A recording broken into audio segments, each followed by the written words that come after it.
अगर आप मार्वल के फैंस हैं तो ये मूवी तो आपने जरूर से देखी होगी, doctor strange multiverse of madness.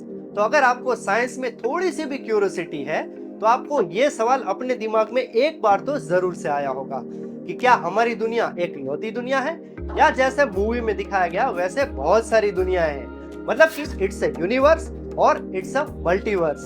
तो जी हाँ दोस्तों, डॉक्टर स्ट्रेंज से भी ज्यादा स्ट्रेंज है मल्टीवर्स की साइंटिफिक थ्योरीज। देखो भाई, अभी तक हम यूनिवर्स के रहस्यों को तो समझ नहीं पाए और आए दिन मल्टीवर्स की बातें सुनाई देने लगी। सुनने में तो ये बहुत ही बड़ा अजीब लगता है, लेकिन ये केवल पूरी कल्पनाएं नहीं है। साइंटिस्ट की ऐसी सोच के पीछे कुछ सॉलिड रीजंस भी हैं। So let's begin and let me show you the supported physics behind it. लेकिन वीडियो शुरू करने से पहले एक और बात, हमारे चैनल पर ये नया प्लेलिस्ट है सिंपली साइंस। इसके अलावा हमारे चैनल पर आपको car biography, health, safety, environment related playlist भी मिलेंगे, जिसमें आपको स्लोगन, ड्रामा और इम्पोर्टेड डेज के वीडियोस और कार की डेली मगर छोटी छोटी यूजफुल सेफ्टी टिप्स के रिलेटेड वीडियोस भी मिलेंगे। तो एक बार हमारे चैनल को और इन सारे प्लेलिस्ट को जरूर से चेक कीजिए।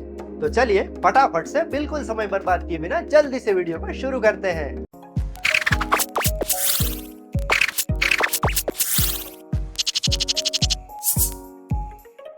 साइंटिस्ट अभी तक श्योर नहीं है कि स्पेस एंड टाइम किस शेप के होते हैं, लेकिन ज्यादा पॉसिबिलिटीज ये है कि स्पेस एंड टाइम फ्लैट होते हैं, एक सीधी लाइन में ट्रैवल करते हैं और इंफिनिटी तक फैलते हैं। आप यूं समझ लीजिए कि एक चादर जैसा पैचवर्क क्रिएट करते हैं। But if space and time हमेशा फॉरवर्ड मूव करते रहते हैं तो किसी ना किसी पॉइंट पर उन्हें ये रिपीट करना ही पड़ेगा, क्योंकि स्पेस एंड टाइम में पार्टिकल के फिट होने की डिजाइन लिमिटेड, उनके शेप की वजह से ही वो ज्यादा तरीकों से फिट नहीं हो पाते। अगर हम टाइम में ज्यादा दूर देखने को काबिल हो जाएं, तो आपको ही आपका दूसरा वर्जन दिखाई देगा, क्योंकि स्पेस एंड टाइम ने ही आपको रिपीट किया होगा। समझे? मतलब कि अगर अभी आपने व्हाइट टी शर्ट पहना है तो हो सकता है उस वर्जन में आपने ग्रीन जैकेट पहना हो। अगर अभी आपको साइंस में दिलचस्पी है तो हो सकता है उस वर्जन में आपको किताबें या कविताएं पढ़ने में इंटरेस्ट हो। अब क्योंकि ऑब्जर्वेबल यूनिवर्स जो है वो 13.7 बिलियन ईयर्स तक ही है, बिकॉज 13.7 बिलियन प्रकाश वर्ष पहले बिग बैंग से यूनिवर्स क्रिएट हुआ था। अब उससे पहले के अस्तित्व को दूसरा यूनिवर्स कहा जाता है। So basically number of universe जो है वो एक दूसरे के आसपास के एक बड़े से जाल में बिछे हुए होते हैं और इसे प्रॉपर फिजिक्स में इनफाइनाइट यूनिवर्स नाम से जाना जाता है। बट वेट, यहाँ पर हमें यह भी जानना बहुत जरूरी है कि 1954 में प्रिंसटन यूनिवर्सिटी के एक रिसर्च स्टूडेंट जिनका नाम था ह्यू एवरेट, उन्होंने कौन सी थियरी से सबको चौंका दिया था? वो थियरी का नाम था पैरेलल यूनिवर्स की थियरी। इस थियरी का कहना है कि हमारे यूनिवर्स की तरह और भी बहुत सारे यूनिवर्स हो सकते हैं और वो सब पैरेलली अलाइंड होते हैं, यानी कि एक दूसरे के समांतर और वेल कनेक्टेड होते हैं। लेकिन लगता है कि ह्यू एवरेट की बातों को उस वक्त किसी ने सीरियसली नहीं लिया, क्योंकि ह्यू एवरेट उस वक्त केवल एक स्टूडेंट थे। लेकिन वो कहते हैं ना कि पहले लोग इग्नोर करेंगे, फिर हंसेंगे और फिर एक दिन आपको सीरियसली लेंगे।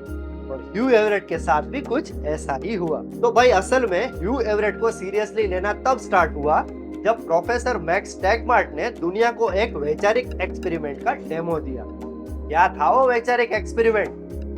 उस वैचारिक एक्सपेरिमेंट को हम क्वांटम सुसाइड के नाम से जानते हैं। तो चलिए अब क्वांटम सुसाइड की इस थियरी को आसान भाषा में समझते हैं। सोचो कि एक बंदा अपने सिर पर बंदूक ताने बैठा हुआ है।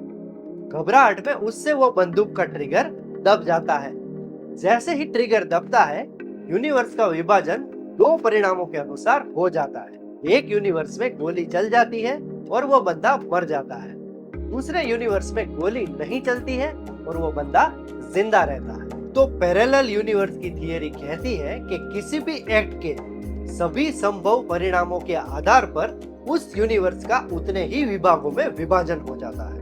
हर यूनिवर्स में यूनिवर्स का प्रतिरूप होता है और किसी भी एक्ट का रिजल्ट हर यूनिवर्स में अलग अलग होता है। इसका मतलब यह है कि अगर आपने कोई लॉटरी खरीदी और आप इस यूनिवर्स में हार गए हैं, तो हो सकता है किसी और यूनिवर्स में आप जीत भी गए हो। एक और एग्जांपल की बात करें तो अपने यूनिवर्स में गोडसे की गोली की वजह से गांधी जी की मौत हो गई थी, लेकिन किसी और यूनिवर्स में गांधी जी बच गए होंगे।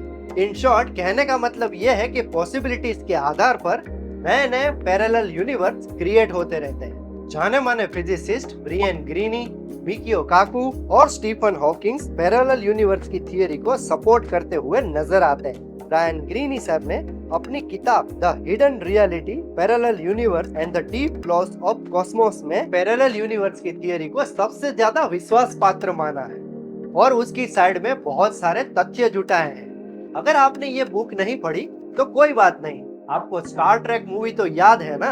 अगर नहीं याद है तो एक बार देख लीजिए, और अगर याद है तो याद कीजिए कि उसमें पैरेलल मिरर यूनिवर्स बहुत ही अच्छे तरीके से फिल्माया गया है। मुझे पता है फ्रेंड्स एग्जैक्टली कि अभी आप यहाँ पर क्या सोच रहे हैं और आपके दिमाग में क्या चल रहा है। यही ना कि भाई मूवी मूवी होती है, जरूरी नहीं है कि उसका रियलिटी और साइंस के साथ संबंध हो।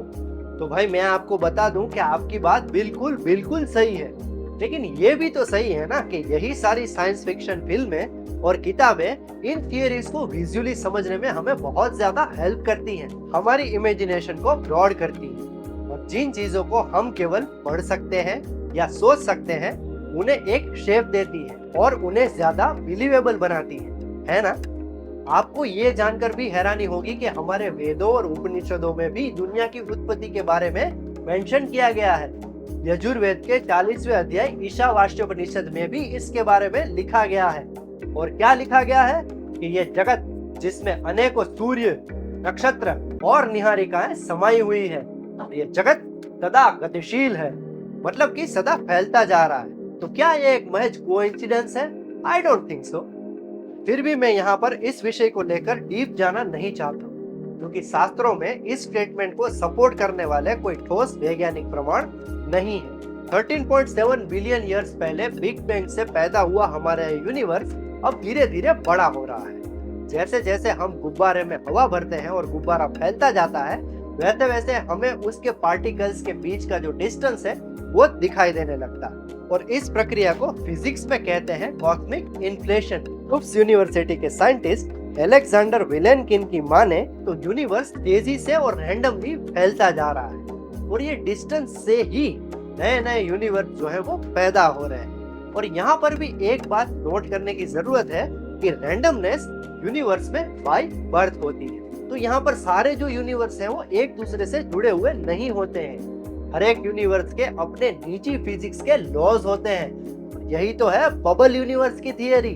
अब देखो यहाँ पर भी मुझे हमारे वेदों में लिखे हुए एक शब्द की याद आ गई, हिरण्यगर्भ। इसका मतलब होता है एक सुनहरा गर्भ या सोने का अंडा। यूनिवर्स फॉर्मेशन की सबसे डिटेल्ड डेफिनेशन हमारे भारतीय शास्त्रों में उपलब्ध है, पर्टिकुलरली ऋग्वेद में और यजुर्वेद में। लेकिन इसकी डिटेल में हम तब बात करेंगे जब हमारे पास कोई सॉलिड प्रूफ होगा या हम कोई सॉलिड तथ्य जुटा लेंगे। तो आइए अब मैं आपको एक ऐसी थियरी के बारे में बताता हूँ जिसने थोड़ी देर तो मुझे एक झटका सा दे दिया, थोड़ी देर तो मेरा दिमाग सुन्न हो गया। ये थियरी का नाम है मैथमेटिकल यूनिवर्स की थियरी। आपने कभी भी ये ध्यान देने की कोशिश की कि हम हर एक चीज को अपने सेंटर में रख के ही क्यों सोचते हैं, है ना? लेकिन इस थियरी के अनुसार यहीं पर हम गलत हैं। 2012 में मैसेच्यूसेट्स इंस्टीट्यूट ऑफ टेक्नोलॉजी के प्रोफेसर मैक्स टैगमार्ट ने एक मैथमेटिकल यूनिवर्स का कॉन्सेप्ट दिया था। अब इस कॉन्सेप्ट के अनुसार जरूरी नहीं है कि हर एक यूनिवर्स में इंसान हो, मतलब कि हमारे बगैर भी यूनिवर्स जो है वो हो सकता है, और ऐसे यूनिवर्स में सब कुछ स्ट्रक्चर यानी कि मैथमेटिकली और फिजिकली ही एग्जिस्ट करता होगा। इस यूनिवर्स में हर एक चीज का जो वजूद है वो इक्वेशन से डिफाइन होगा। अजीब लगता है, लेकिन अगर इस यूनिवर्स में इंसानों का वजूद भी हुआ तो वो इंसानों का वजूद भी किसी न किसी मैथमेटिकल इक्वेशन को फॉलो करता हो, और ऐसे यूनिवर्स में हम इंसानों को एस कहा जाएगा, मतलब कि सेल्फ अवेयर सबस्ट्रक्चर्स। तो जी हाँ दोस्तों, आप सही सोच रहे हो। आप सोच रहे हो कि ये सब सारी जो है कल्पनाएं हैं, थियरीज हैं। हमें कोई किसी भी चीज का निजी अनुभव नहीं है, तो हम चाहते हैं कि किसी भी चीज का निजी अनुभव करें, राइट? बिल्कुल। तो चलो ये भी बता देता हूँ कि कौन सी ऐसी थियरी है जिससे आप ये सब एक्सपीरियंस कर सकते हैं। गैस कीजिए जरा। पैरेलल यूनिवर्स की थियरी। और ये वही थियरी है जिसे सबसे ज्यादा समर्थन मिला हुआ है। अपने इंडिया में एक घाटी है जिसका नाम है शांग्रीला घाटी, जो इंडिया में तिब्बत और अरुणाचल प्रदेश के बीच में है। और ये कहा जाता है कि इस जगह धरती का 4th डायमेंशन खुलता है और यहाँ पर ऐसा लगता है कि जिंदगी की रफ्तार जो है वो बहुत ही धीमी हो गई है। यहाँ पर जाने वाले की लाइफ साइकिल थम सी जाती है, रुक सी जाती है। अरुण शर्मा की किताब तिब्बत की वो रहस्यमय घाटी, इस किताब में इस घाटी का जिक्र किया गया है। युत्सुंग नाम के लामा ने उन्हें अपना एक अनुभव बताया था और कहा था कि शांग्रीला घाटी में काल जो है वो ठहर सा जाता है।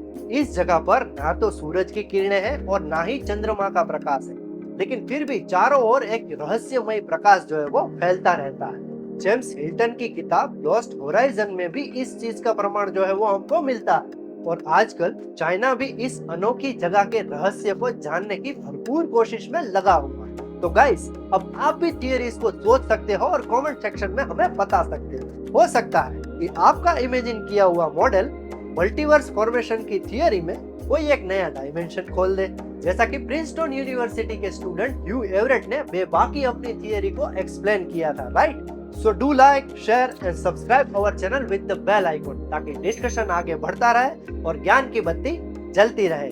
मिलते हैं इसी यूनिवर्स में एक नए ज्ञान के खजाने के साथ।